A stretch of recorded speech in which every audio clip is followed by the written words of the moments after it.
Welcome back, Pokemon Trainers. Professor Chaz here. The lab coat's on back order, and it is currently Monday, July 25th, which means it's time for another news update video thingy here on the channel.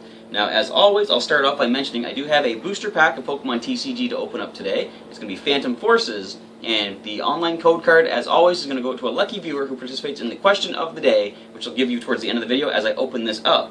Now let's go over last week's question of the day, and it's funny, I still call it question of the day, it should be question of the week, but anyway, you get what I'm saying.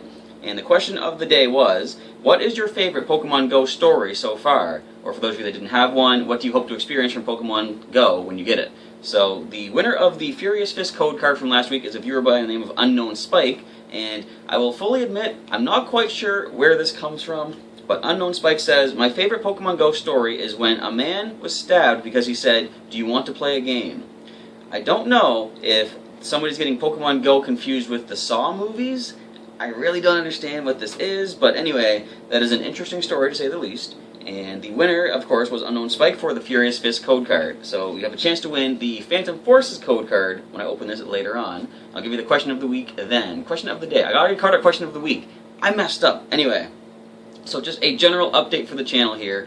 I've had a considerable lack of uploads and updates over the weekend. I was hoping to be able to get the videos for the Sinnoh Classic, which did take place this weekend, edited and uploaded, but admittedly this weekend was just so jam-packed full of stuff for me. I really didn't have as much time to edit as I would have liked. I did have to sit down and record for a few hours each day, just the battles themselves, and by the end of the day, I was kind of tired and I couldn't really put the work into editing that I would have liked to do. Plus, I had on Saturday the Steam Siege pre-release. I was there early to record and help set up, do the judging and everything there, and then the finishing up. Of course, there was a little bit of Pokemon Go over the weekend, going here and there, grabbing some items and some more Pokemon and stuff. So all that being said, I am slacking quite bad. I am the fully evolved form of slack off, and I'm hoping to get the Sinnoh Classic stuff edited very soon and get it uploaded on the channel. I'll probably stagger them, upload one per day, and then 3 days over time. And probably you're going to be looking at, now this kind of blows my mind a little bit, you might be looking at 3 videos per day some days this week. And I never thought I'd get to the point where I'm putting that much stuff on the channel for you guys to see. I used to do videos once per week, and I would pick and choose. Do I want to do a Pokemon TCG video this week? Do I want to do a video game battle this week? And I would do that. And then as time went on, I started adding more videos. It kind of surprised me one day when I realized I'm uploading 2 videos per day. For example, the news update today, and later on is going to be an episode of Pokemon Silver.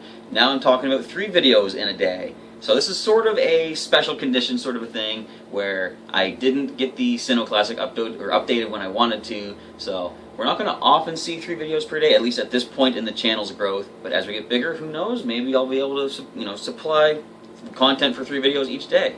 But anyway, that being said, I'm going to be working on editing both the Sinnoh Classic battles and the Pokemon TCG Steam Siege pre-release. I do want to have that up on Wednesday, because I did tell people at the pre-release that it will be up on Wednesday, so that's going to be like top priority. But then the Sinnoh Classic is going to be late. I don't know. I got some stuff to figure out behind the scenes. You guys don't need to worry about that. Just keep an eye on the channel for the updates as they occur. So, I am also hoping to record another episode of Pokemon Go to upload this weekend. I'm thinking probably a Thursday or Friday upload.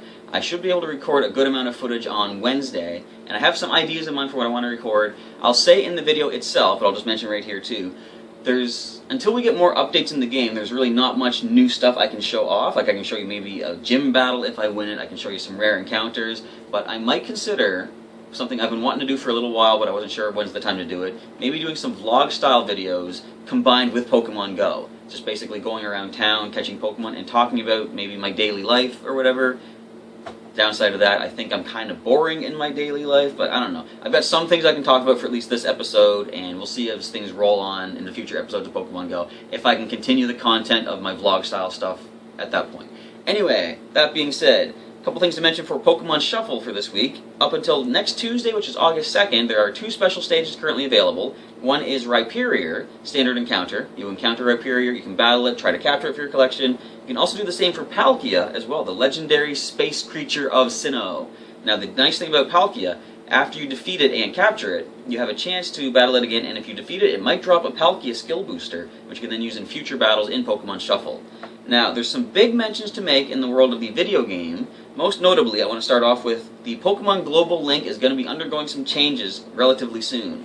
it's going to end its support of Pokemon X and Y and Pokemon Omega Ruby and Alpha Sapphire planned for late October. What this means is we're going to lose a lot of the features we currently have for these Gen 6 games as they prepare the global link for Sun and Moon coming out in November.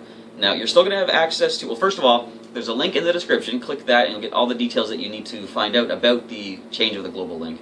But the basic idea is the things that are still going to remain for us up until Sun and Moon, you're still going to be able to do trading over the global trade system.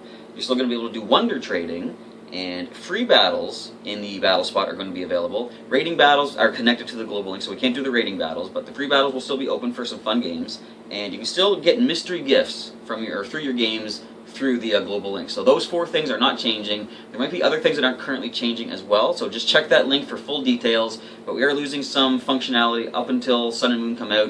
Then they're going to sort of be jumping everybody into the new games with a whole fresh new global link and a lot more stuff, I'm sure, to offer us.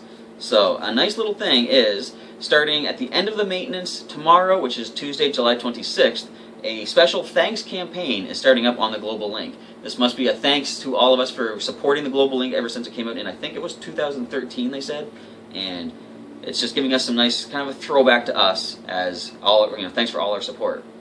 What this thanks campaign includes is all the items available in the global link are at 50% off. So spend half of your Pokémiles, you can get these items. They mentioned such things as, I believe, a PP up is now only going to be 250 miles as opposed to 500. Rare candy's going on sale. Heart Scale's going on sale. Every item is half off, so you can get twice the items you normally would be able to get using your Pokémiles. Another nice little feature is they are allowing you to get an ability capsule from the global link during the thanks campaign. It is going to be available for 5,000 Pokémiles. And I believe you get it for normally 200 battle points in-game, so you can either save up your battle points or spend your Pokémiles on the ability capsule. You can switch over your Pokemon's abilities in-game from what they naturally have to what they might also have if you caught them differently in the wild. There are also the attractions, the mini-games on the global link are going to be available at 50% off as well. They do take Pokémiles to play, but now you can play them for half the Pokémiles. And the way it works is, as you get certain points in these games, you have a chance to win certain items, and each game has its own list of items you can get. So the more often you play the games, the more items you can get, and at 50% off, you can play twice as many games as you normally would. So, as I say, that's the end of the maintenance planned for Tuesday, July 26th. So at the end of the day Tuesday, feel free to go in there for the thanks campaign. I believe it's going to be going up until the global link does come offline, which is the plan for late October. So bear with me as a truck drives by outside. The window does have to be open again today, and the fan is currently off so you can hear me a little bit better. But anyway, truck is gone. Let's continue. So, also in video game news, on the Wii U Virtual Console, now available is Pokémon Ranger, the first of the Pokémon Ranger games. I believe there was a series. I never actually played them myself, but the first Pokémon Ranger did come out on October 30th back in 2006, so here we are 10 years later, roughly give or take. It is now available for download on the Virtual Console for Wii U, so if you haven't played it yet, feel free to get that game and see what the Ranger series was all about. Now, in other news related to both video game and the TCG, the qualifiers for the World Championships in the video game and Pokemon TCG have been announced. They've been posted on Pokemon.com. So for those of you that follow all the different championships, which I probably should since I do a news channel and a Pokemon channel, I'll get into it more as time goes on, but with everything going on throughout the year, there's a lot for me to kind of keep track of. But anyway, for those of you that do follow very closely the world of the World Championships, feel free to go on Pokemon.com and check the list of the qualifiers, people that have been invited to go to the World Championships by earning enough of their championship points at all the premier events throughout the 2016 season. And also, for the Pokemon TCG, another little nice bit of information, there's only 4 days remaining on this particular offer, and I didn't even know about this until I checked online for the news update today, but if you visit a Barnes & Noble, and I don't know if they're just in the United States or not, but wherever there is a Barnes & Noble, if you do visit them by July 29th, which I think is this Friday, you can, if you spend $11.95 or higher in Pokemon TCG products, you'll get a special bonus code for, what does it say? For a Flash Fire Charizard EX, as well as a very highly sought after Jirachi promo card. This bonus code can be input into the Pokemon TCG Online, and it will unlock those 2 cards for you in the online game, and basically just free bonus cards to go with whatever cards you're already buying for yourself at Barnes & Noble. So again, that goes up until July 29th. So if there's a Barnes & Noble in your area, they should be participating, but you can always just check with the staff and find out. You can get $11.95 or more in Pokemon TCG product and get that code, 2 bonus cards. How can that hurt? So, we're kind of leading into the question of the day now. That's all the news I have to mention. There is a bit more news I do want to go over, but it connects to the question of the day. So, I think let's just show off the footage right now. You can see here, something I didn't mention in last week's update of the new Pokemon that came out. The trailer that came out did show us another new feature that is going to be included in Pokemon Sun and Moon, and it is called Hyper Training. Now, we know what Super Training is. It is the way to manipulate the EVs of your Pokemon, the effort values that you gain by knocking out wild Pokemon, and just being able to tailor your Pokemon the way you want. And I've been making use of that a lot in these online competitions and the different Wi-Fi battles I've been showing on the channel. This week I might want my Charizard Blaze to be a physical, offensive Mega Charizard X, so I would Super Train him for the attack stat. Now that he's back to being a normal Charizard, what I prefer to use him as, he has a higher special attack stat. So I've been able to manipulate the EVs and get them prepared however I want them. But this new Hyper Training is interesting. It slightly troubles me. So let's just take a brief moment and take a look at what they say on PokemonSunandMoon.com or Pokemon-sunandmoon.com. I can't remember. Go to Pokemon.com, click Sun and Moon, you'll find your way there. And they have some information to mention about the Hyper Training. So let's check that out. So we see here, Hyper Training maximizes a Pokemon's power. In Pokemon Sun and Pokemon Moon, you can draw forth a Pokemon's power to its utmost limit with Hyper Training. Pokemon go stronger by raising their levels and increasing their base stats. However, their power is still affected by the individual strengths innate to each Pokemon. Now, with Hyper Training, Pokemon that have grown to level 100 will be able to increase their individual strength, which has never been possible before. With Hyper Training, you can increase the strength of level 100 Pokemon you've been adventuring with. So, first of all, I want to say, this does sound like they are making it more open to the idea of bringing older Pokemon back from previous generations. Hopefully that means online competitions will allow the older ones to be used more often, because I haven't been able to do every online competition in the Omega Ruby Alpha Sapphire League, because they do limit it to just Pokemon that you've caught in the current generation of games. That makes me hopeful for the fact that Pokemon like Shelbert and Pikachu and, say, Blaze, my Charizard, all the ones I've been building up ever since Fire Red, Leaf Green, they might have a chance to take part in more of these battles and stuff, and that's exciting me. Like, I want to be able to show off the guys I've been raising up. Like, I've said this to some friends before, and this is getting way off track here, but technically, I'm sure some of the Pokemon I've been using in my games are probably older than some of the viewers out there. Skippy the Swampert, I got him as my starter, Mudkip, back in Pokemon Sapphire when it first came out, and that was in 2004 or something like that. I'm sure some of my viewers have been born after Sapphire came out, so as weird as it sounds, some of my Pokemon are older than some people out there. It's like, I don't know, it's a little bit mind-blowing in a way. Anyway, back on track. So bottle caps, the key to Hyper Training. Hyper Training is done by Mr. Hyper, fittingly enough, a man who loves to collect bottle caps. Is this a reference to the anime where James had a bottle cap collection? He can be found somewhere in the Alola region. If you bring him bottle caps, which you can obtain in Pokemon Sun and Moon, you'll be able to improve your Pokemon stats with Hyper Training. And Magearna holds a bottle cap. The Magearna you'll be able to get will be holding a bottle cap, a precious item needed for Hyper Training, as the truck drives by again. With a bottle cap, you can perform Hyper Training on any Pokemon, get Magearna on your team, and try out Hyper Training for yourself.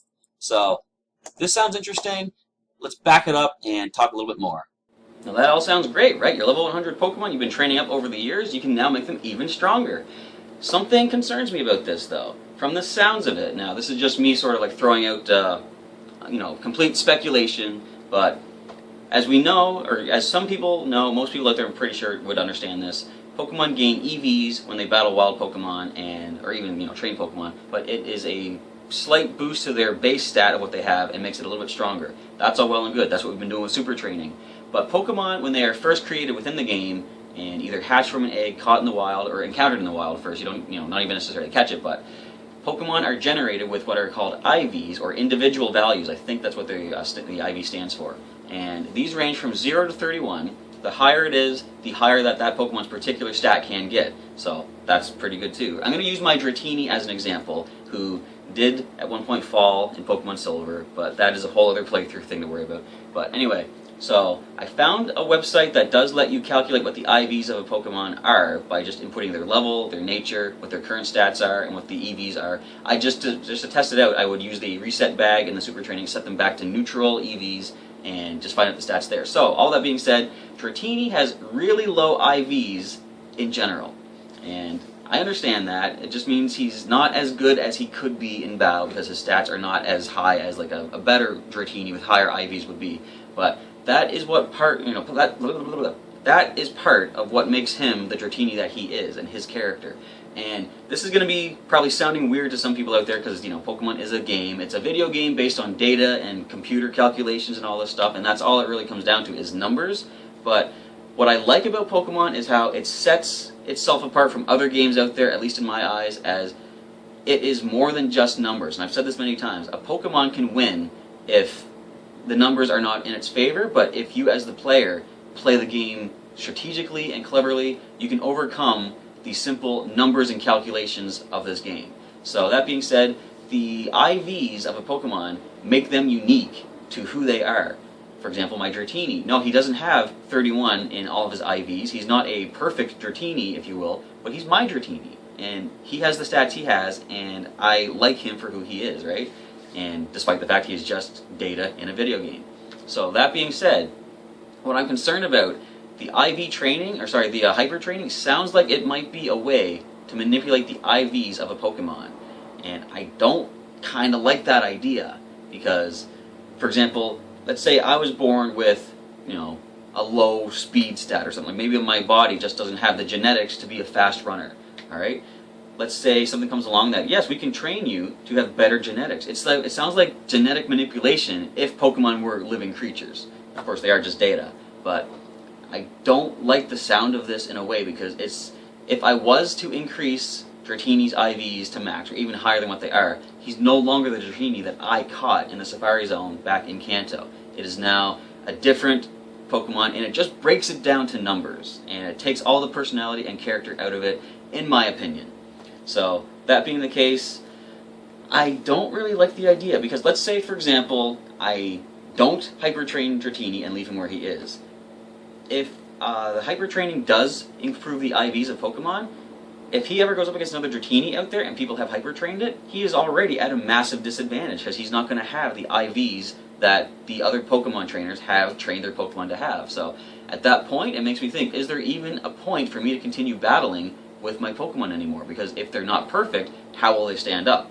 So, I've been going over this in my head a lot, trying to figure out what should I do. At this point in the game, I am against the idea of IV training, because it's going to change who my Pokemon are. I want them to win their battles as they are. I don't want to have to manipulate their data in order to stand a chance in battle. Of course, that being the case, where am I going with this? There was another point I wanted to make as far as the hyper training goes. I'll probably come back to it at some point, but I was talking with a friend of mine.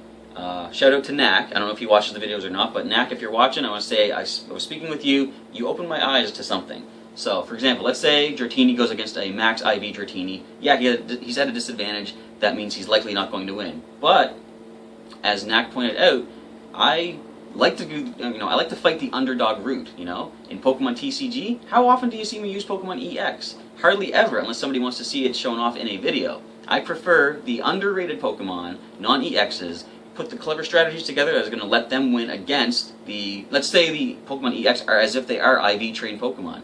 I like the idea of fighting an uphill battle, because I find more glory in victory when there's a greater chance of defeat. If victory is almost a surefire thing, it's not as fun for me.